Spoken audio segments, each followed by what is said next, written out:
Assalamualaikum warahmatullahi wabarakatuh. Baiklah teman-teman, kita akan melanjutkan pembahasan kita yang kemarin, yang dimana kita tetap membahas tentang complex sentence atau kalimat majemuk.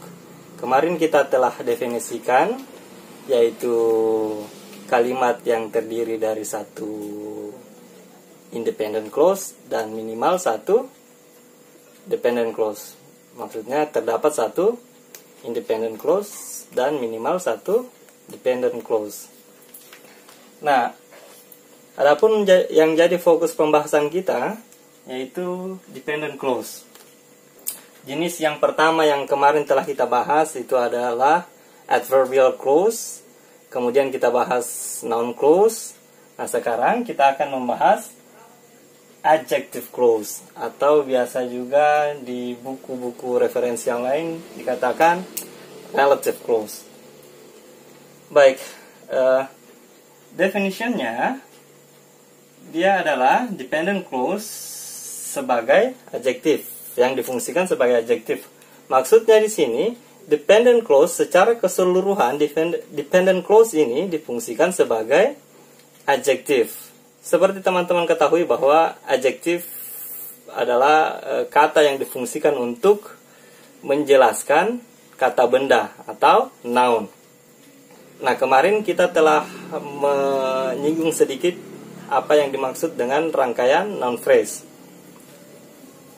Baik, saya kembali mencontohkan sedikit apa yang dimaksud rangkaian noun phrase. Nah, di sini ada rangkaian noun phrase. Handsome boy.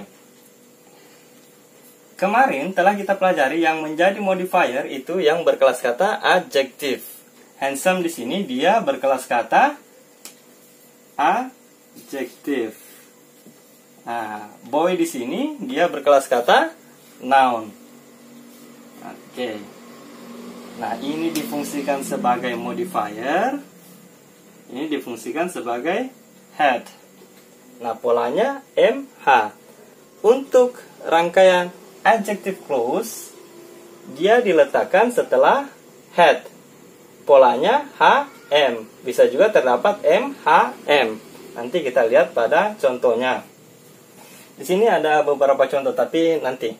Function daripada adjective clause ini di dalam rangkaian phrase, noun phrase itu sebagai modifier after. Tadi telah saya jelaskan modifier after. Maksudnya modifier after, modifier setelah head.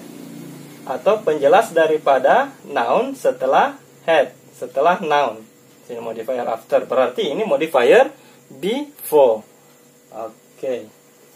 Nah, otomatis dia juga mempunyai connector atau conjunction. Yang kita gunakan di sini adalah complex connector atau subordinate conjunction. Kita telah membahas kemarin, kita singkat SOC ya. Kita telah membahas kemarin SOC of AVC, SOC of NC. Nah, sekarang kita bahas SOC of AC. Artinya conjunction yang mengawali rangkaian adjective clause. Nah, di sini ada beberapa conjunction yang mengawali rangkaian adjective clause. Di sini ada who, whom, which, that, whose, when, where, why, how. Langsung saja mungkin kita masuk ke beberapa contoh yang ada di sini. Lebih baiknya seperti itu agar teman-teman juga tidak bingung melihat ini. Nah, di sini ada kalimat the girl who stops in front of you looks beautiful. Di sini terdapat dua kata kerja, looks dan stops. Ingat teman-teman, ketika ada dua kata kerja berarti salah satunya itu diawali oleh conjunction. Conjunctionnya di sini adalah who. Oke. Nah, sebelum kita menganalisa ini, kita lihat dulu dari mana kalimat ini terbentuk ketika dia dipecah. Ketika dia dipecah, maka akan jadi seperti ini. IC-nya atau independent clause-nya the girl looks beautiful. Di sini ada kata she stops in front of you. Adjective clause di sini digunakan untuk menjelaskan girl yang ada di sini atau memberikan informasi yang lebih dalam tentang girl yang ada di sini atau mengidentifikasi. Kita kembali ke contoh yang ada di sini. Di sini ada kata the girl. Nah, conjunction yang di sini itu kembalinya ke the girl yang ada di sini.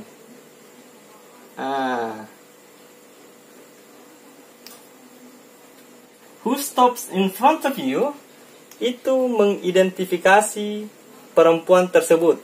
Maksudnya di sini kita mengidentifikasi bahwa perempuan mana yang kita maksud. Seumpama di sana ada beberapa perempuan yang dimana menurut kamu mungkin semuanya cantik. Saya memberikan penjelasan lebih bahwa itu yang berhenti di depan kamu, nah, cewek itu yang saya maksud atau perempuan itu yang saya maksud.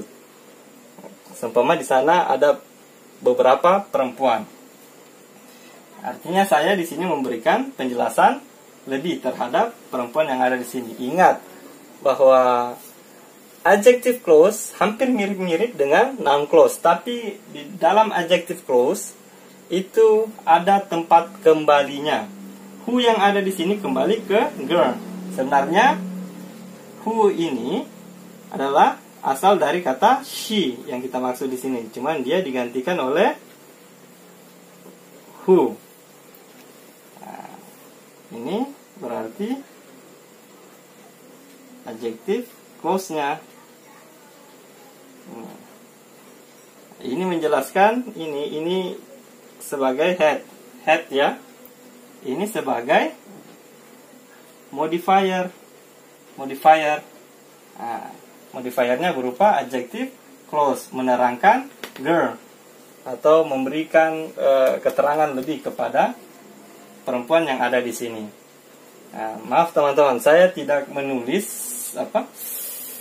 maknanya di bawah sini. Nah, mari kita maknai sama-sama. Perempuan yang berhenti di depan kamu terlihat cantik. Di sini kan perempuan. Who yang ada di sini itu bermakna yang. Oke, the girl who stops in front of you, perempuan yang berhenti di depan kamu atau di depanmu terlihat cantik. Nah, gitu ya. Nah, biasa juga teman-teman menyebutnya relative pronoun subject, RPS. Nah, ini relative pronoun yang difungsikan sebagai subject. Nah, ini telah menggantikan she yang ada di sini. Oke, kemudian kita masuk ke contoh berikutnya. Berarti who di sini dia digunakan untuk menggantikan subject. Oke, sekarang ke contoh yang berikutnya. Di sini ada kalimat the girl whom I loved visited me. Kata kerjanya visited and loved. Loved and visited sebagai kata kerja utama dari masing-masing clause. Baik, pasti ada salah satu yang didahului oleh conjunction. Di sini kita melihat kata whom. Ini conjunction-nya. Dia menjelaskan yang mana? Kita lihat dulu kalimat asalnya. Di sini kita lihat independent clause-nya, the girl visited me. Kemudian dependent clause-nya, I loved her. Maksudnya begini. Kemarin ada perempuan yang mengunjungi saya. Nah, cuman teman saya ini membutuhkan keterangan tambahan. Perempuan yang mana mengunjungi kamu? Kamu kan punya beberapa teman perempuan, teman ya. Nah, kemudian saya perjelas yang dulu saya cintai itu loh. Seumpama hanya satu ya yang pernah saya cintai. Seumpama seperti itu. Oh, berarti oh ya, dia paham. Nah, berarti saya memberikan penjelasan tambahan terhadap girl yang ada di sini dengan menggunakan adjective clause. Seperti itu. Berarti whom yang di sini ini kembali ke girl yang ada di sini. Ini difungsikan sebagai had. Nah, yang di sini tadi ini modifier keseluruhan rangkaian adjective clause ini ya, memodifieri had, bukan hanya who yang ke girl, bukan. Tapi keseluruhan rangkaian adjective clause ini memodifieri girl yang ada di sini atau menjelaskan girl yang ada di sini. Oke. Begitupun juga dengan yang ada di sini. Keseluruhan rangkaian ini adjective clause yang ada di sini itu memodifieri had yang ada di sini. Nah, seperti itu. Jadi whom yang ada di sini itu menggantikan her yang ada di sini.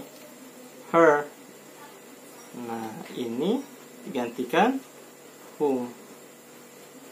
Nah, tapi penggunaan whom ini itu sangat formal. Biasanya teman-teman menggunakan who untuk spoken language atau bahasa verbal. Biasa juga teman-teman menggantinya dengan kata that. Seperti itu. That. Di sini juga bisa diganti dengan kata that. Nah, seperti itu. Nah, seperti itu ya. Ini adjective clause memodifieri girl yang ada di sini. Karena girl ini berkelas kata noun. Ini juga noun. Adjective clause noun. Adjective clause noun. Nah, berarti conjunction yang ada di sini itu digunakan untuk menggantikan object atau RPO, biasanya orang bilang relative pronoun object. Relative pronoun yang difungsikan sebagai object. Ini kan object, loved her. Di sini kita tidak lagi menuliskan atau kalau spoken language mengucapkan her yang ada di sini. Itu telah digantikan oleh whom, who atau that.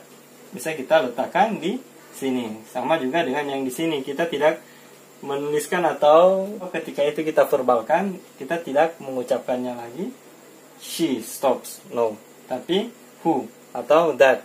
Nah, kemudian contoh yang nomor 3 yang ada di sini. Di sini ada dua kata kerja juga. Book dan like. Nah, ketika ada dua kata kerja, berarti di situ ada dua clause. Berarti salah satunya ada yang didahului oleh conjunction. Di sini kita bisa melihat ada which. Ini difungsikan sebagai conjunction. Nah, sebelum kita membahas lebih jauh ini, kita kembali ke sini. Nah, independent clause-nya, IC-nya itu I bought a book.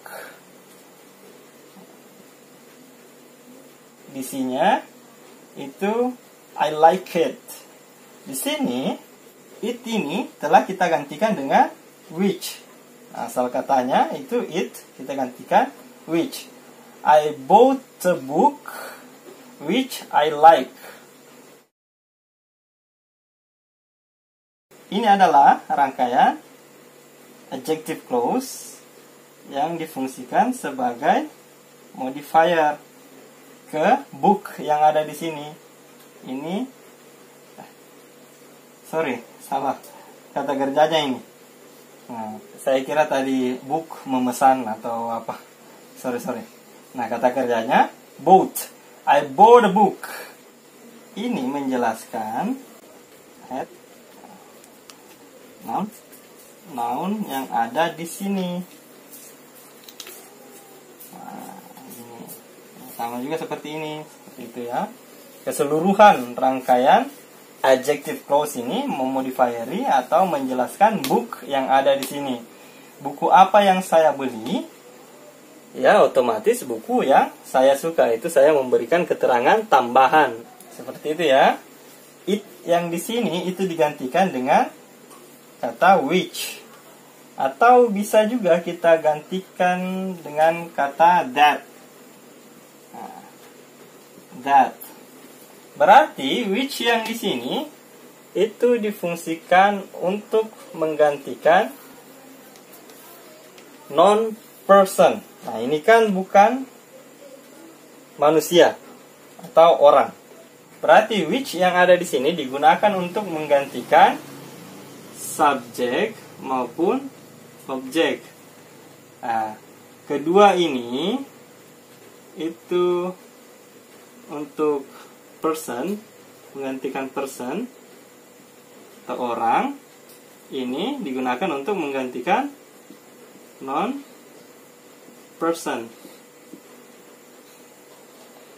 Ini seperti yang kita lihat di sini, that bisa menggantikan baik non person maupun person. Nah, itu bisa keduanya. Dia juga bisa difungsikan sebagai subjek ataupun objek. Seperti itu ya. Dia punya tempat kembali. Which ini kembali ke book, memberikan keterangan tambahan terhadap book atau identifikasi buku yang mana. Siapa tahu saya membeli buku yang tidak saya suka. Nah, di sini saya membeli buku yang saya suka. Ringkasnya seperti itu. Dia punya tempat kembali. Ini kan whom ini kembali ke girl, who ini kembali ke girl, which ini kembali ke book. Nah, tapi dia di sini menggantikan non-person. Di sini contoh nomor 1 dan nomor 2 menggantikan person. Baik, kita langsung ke contoh nomor 4. Di situ kita melihat ada 2 juga kata kerja. Di sini ada kata kerja is dan juga looks. Nah, berarti salah satu rangkaian clause-nya ada yang didahului oleh conjunction. Di sini ada conjunction whose. Oh, saya lupa tadi. Ini bisa masuk ke relative pronoun subject atau object. Nah, sementara di sini dia digunakan sebagai relative pronoun object. I like it. Nah, it dia gantikan which. Kembali ke sini. Sebelum kita membahas ini, ada baiknya kita melihat dia dibentuk dari kalimat seperti apa. Nah, di sini independent clause-nya kita melihat the bicycle looks awesome sebagai independent clause-nya. Its color is black sebagai dependent clause-nya. Its di sini adalah sepeda tersebut. Nah, warna sepeda tersebut, nah kepemilikan kan, ini menyatakan possessive. Nah, kalau kita ingin menggantikan ini menjadi conjunction atau possessive ini, maka kita menggunakan whose. Semua ya, possessive ya. Mau itu your, her, his. Nah, bukan hanya untuk benda, tapi keseluruhan, baik itu person maupun non-person. Berarti ini adjective clause-nya sebagai modifier after sampai ke situ. Maksudnya di sini whose yang ada di sini kembali ke bicycle. Artinya di sini miliknya sepeda ini. Berarti warnanya sepeda ini adalah hitam. Berarti di sini it's itu digantikan oleh whose. Ini sudah kita tidak pakai lagi. Dia tidak bisa kita gantikan dengan kata that. Tidak bisa. Dia harus menggunakan whose. Nah, ini head. Nah, yang diterangkan oleh keseluruhan rangkaian ini. Bicycle ini kan berkelas kata noun. Ya, dia diterangkan oleh ini, whose color is black. Nah, di sini maksudnya ada banyak sepeda keren di sana, ya kan? Tapi yang saya maksud di sini adalah sepeda yang berwarna hitam. Sepeda yang berwarna hitam itu yang keren, bukan yang merah, yang kuning apa, tapi yang berwarna hitam. Makanya saya memberikan keterangan tambahan. Atau sepeda yang warnanya hitam terlihat keren. Nah, lagi-lagi di sini bermakna yang, di sini juga bermakna yang. Nah, perempuan yang berhenti di depan kamu terlihat cantik. Perempuan yang saya cintai, lampau ya, visited me. Oke, mengunjungi saya. I bought a book which I like. Saya membeli buku yang saya suka. Di sini juga bermakna yang. Di sini juga bermakna yang. Oh, di sini bermakna ya, ada yang, ada katanya juga di situ. Sepeda yang warnanya. Nah, warnanya, kepemilikannya. Nah, sepeda yang warnanya hitam terlihat keren atau luar biasa.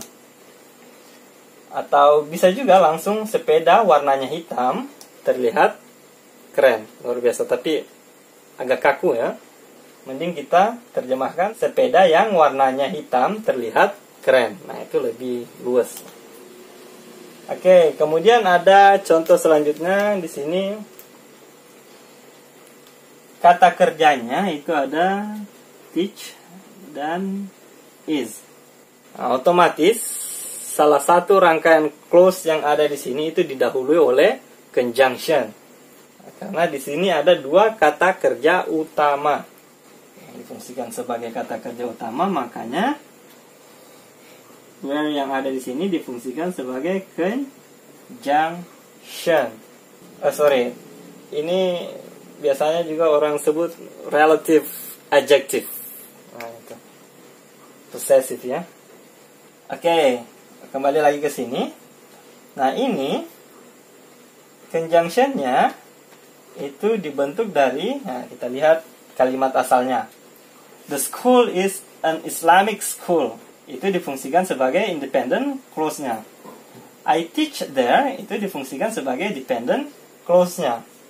Where ini menggantikan kata there yang ada di sini. Digantikan oleh where. Nah, ini difungsikan sebagai adjective clause modifier ke school yang ada di sini. School ini kan dia menyatakan keterangan tempat sekolah yang ada di sini maksudnya. Di sini kita membicarakan seumpamanya tentang sekolah Islam ya, an Islamic school. Nah, kan ada banyak sekolah Islam. Saya memberikan keterangan bahwa sekolah yang saya maksud sekolah tempat saya mengajar. Seperti itu. Sekolah tempat saya mengajar itu saya berikan keterangan tambahan, makanya ini menjelaskan school yang ada di sini. The school where I teach is an Islamic school. Ini bisa kita menggunakan where, bisa juga dia digantikan dengan kata that, bisa juga digantikan dengan kata which. Nah, seperti itu. Jadi, sekolah, kita terjemahkan sekarang. Sekolah di mana saya mengajar adalah sekolah Islam. Atau sekolah tempat saya mengajar adalah sekolah Islam. Seperti itu kita menerjemahkannya. Saya tidak tulis lagi terjemahannya di bawah sini agar teman-teman lebih terasa, terbiasa. Langsung ada gambaran terjemahan di situ, tidak usah lagi kita tulis apa segala macam. Seperti itu ya. Nah, tadi di sini whose ini menyatakan possessive. Nah, koreksi saya jika itu salah. Saya cek dulu. Possessive. Oke, sudah benar. Possessive. Nah, ini relative adjective yang menyatakan kepemilikan. Where yang ada di sini, contoh yang di sini, itu menyatakan place. Nah, ini kan adjektif. Mulai dari when ke how itu relative adverb. Nah, relative adverb where yang ada di sini itu relative adverb yang menyatakan place atau tempat. When di sini time. Why di sini reason. How yang ada di sini itu manner. Oke, teman-teman bisa cari sendiri contoh-contoh yang lainnya. Nah, lagi-lagi saya rekomendasikan buku Understanding and Using English Grammar by Azhar. Oke, saya kira itu saja mungkin yang bisa saya jelaskan sedikit tentang adjective clause. Sebenarnya agak rumit juga penjelasan ini ketika kita tidak dimulai dari dasar-dasar grammar. Tapi ya, saya berusaha semampu saya untuk menjelaskan ini. Kalau bagi teman-teman rumit, ya bisa ditanyakan lah yang mana yang membingungkan atau merumitkan teman-teman. Saya kira sekian. See you.